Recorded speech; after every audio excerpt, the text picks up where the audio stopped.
Mais de 20 anos dedicados ao combate ao crime organizado. Um trabalho que mudou para sempre a vida de um juiz federal do Mato Grosso do Sul. Ele perdeu a liberdade, recebeu ameaças de morte e até hoje passa todo o tempo sob segurança armada. A história de Odilon de Oliveira inspirou a produção de um filme que está fazendo sucesso em todo o Brasil. Como diz o ditado, é quando a arte imita a vida. A justiça está ali todos os dias no combate ao contrabando. Os juízes que atuam em área de fronteira sabem bem disso. Conhecem como ninguém essa tarefa. Hoje, presidente da AJUF, Associação dos Juízes Federais. No passado, juiz de fronteira. Traz no currículo as particularidades desta missão. Ser magistrado federal numa fronteira do Brasil é trabalhar numa condição especial. Especial porque nós temos pelas fronteiras o ingresso de muitos produtos contrabandeados, falsificados, drogas, animais, enfim, toda uma gama de criminalidade específica das regiões de fronteiras. Muitas vezes essas regiões não são tão bem assistidas como os grandes centros e, portanto, esta criminalidade que passa e ultrapassa as áreas de fronteiras criam sequelas importantes, né, na sociedade e que o judiciário, então, tem um papel, juntamente com as demais forças do Estado, de estar presente para que isso evite e para que não haja mais prejuízo a essas populações. Nesse sentido, um juiz federal numa fronteira tem um papel fundamental com a sua atividade estar dando mais segurança para todas as pessoas que vivem nessas zonas de fronteira. Você já ouviu falar neste nome? Odilon de Oliveira. Ele é o juiz federal que atua na fronteira no Mato Grosso do Sul. Há mais de 20 anos luta contra o crime organizado. E nessa luta, um dos maiores desafios é pôr fim ao contrabando. O empenho do magistrado resultou numa vida sem liberdade. O juiz coleciona ameaças de morte e isso o obriga a passar 24 horas por dia com segurança armada. O juiz não pode se ajoelhar diante do poder que o traficante procura demonstrar, que o crime organizado procura demonstrar ter. A Justiça Federal, através de seus juízes, ela só pode se deter diante da sua consciência e diante da Constituição Federal.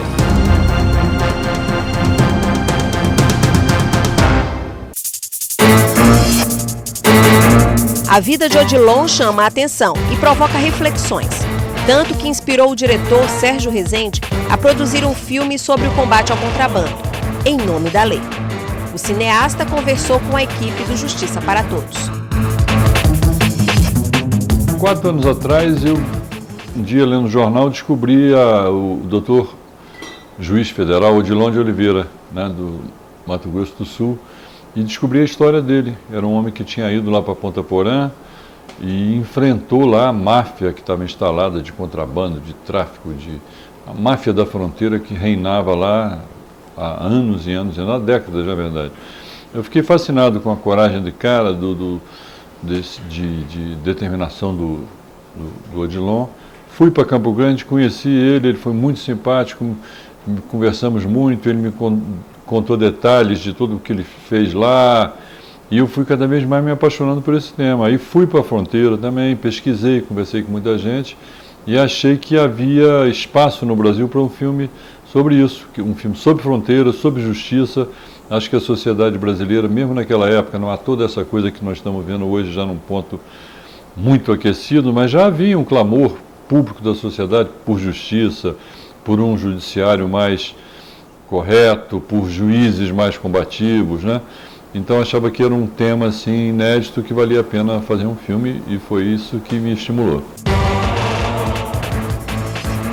Embora o filme tenha sido inspirado pelo juiz Odilon, tem um pouco outras histórias que eu ouvi, né? Então, por exemplo, tem uma das histórias que eu ouvi que está no filme, que não era do juiz Odilon, é de que um desses mafiosos, a Polícia Federal foi para a porta da casa dele, num dia do casamento da filha dele, com um mandado de prisão contra ele, e ele chegou lá com botou uma escopeta no peito do agente federal, né? E aquilo, você imagina, convidados e gente, coisas, e o escândalo daquela coisa.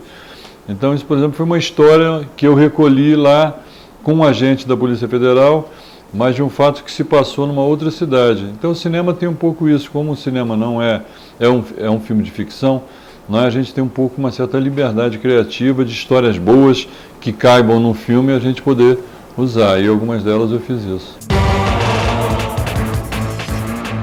É um mundo tão rico, não é? E tão pouco explorado, então qualquer pessoa que você conheça, você conversa, o cara te dá quantas histórias incríveis, não é, que ninguém ainda usou. Então, naturalmente, que tem um lado subterrâneo, que às vezes as pessoas não querem muito falar, não querem muito contar, mas com calma, e a gente teve cinema uma coisa demorada, que você tem muito tempo para pesquisar, a gente foi pescando aqui e ali as nossas pérolas. Eu acho que o filme pode fazer nesse momento assim que a gente está vivendo uma fronteira no Brasil hoje, né? Eu acho que o clima no Brasil é de fronteira, de uma divisão profunda de coisas para lá e para cá, não é? Então o filme debate a questão da justiça. Qual é o preço da justiça? Não é? É em nome da lei. De qual lei? Eu acho que o filme pode, sendo entretenimento, como ele de fato é, mas ao mesmo tempo que a pessoa acabando a sessão, que ele volte para casa e ele reflita alguma coisa e use o filme com algum ponto para poder discutir. É isso que eu acho que todo brasileiro precisa fazer hoje. Debater, discutir, refletir, pensar, para a gente poder andar com esse país de uma maneira decente, né? Eu acredito que o que tem que mudar mesmo é a consciência do cidadão, né? Isso é que poderá efetivamente transformar a questão. Porque eu vejo, a fronteira do Brasil são milhares de quilômetros. Nós somos um país pobre. Não há recursos para você botar um homem de 100 metros para ficar cercando. Né? Isso é igual você cercar gato no meio da rua, você não vai cercar. Eu acho que tem que haver, claro, que o Judiciário, a Polícia Federal e todo mundo que está envolvido tem que agir, mas eu acho que, sobretudo, é preciso uma ação sobre a consciência dos cidadãos. Né? Que a gente não ache que seja normal comprar uma pilha no contrabando, que comprar um óculos Ray-Ban ali no pirataria. Então, eu acho que se nós não colaborarmos efetivamente na transformação, eu acho que isso vai ser um processo muito demorado.